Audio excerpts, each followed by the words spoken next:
অনেক পুরাতন বাড়ি এটা।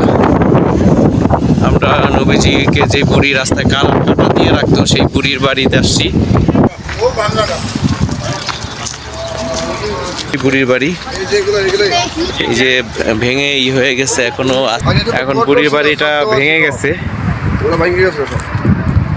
কাটা গাছ লাগানো আছে, ক্যাকটাস। ভাই রাস্তা ছিল এইদিকে আর ঘর ছিল এইটা। এই জায়গাটা ছিল বুড়ির ঘর, আর রাস্তা ছিল এই সাইড দিয়ে রাস্তা ছিল তখন।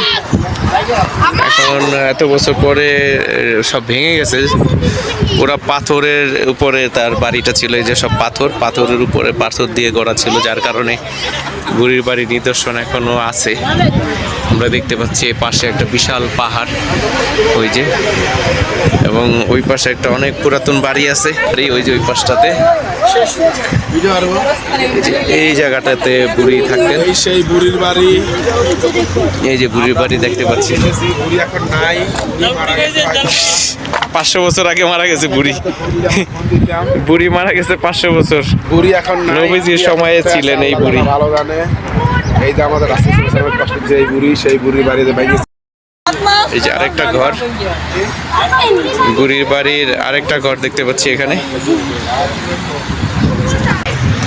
এই টোটাল জায়গাটাই হচ্ছে বুড়ির বাড়ি, আর মেনলি বুড়ি এই জায়গাটাতেই থাকতেন। মেনলি বুড়ির যে ঘর ছিল এই জায়গাটাতে সেই বুড়ি থাকতেন, যিনি রাস্তায় নবীজির রাস্তায় কাটা দিয়ে রাখতেন। অনেক হাজি সাহেবরা বা হাজি সাহেবরা এখানে এসেছেন বুড়ির বাড়ি দেখার জন্য। এই সেই বাড়ি। আলহামদুলিল্লাহ আমরা বুড়ির বাড়ি দেখলাম।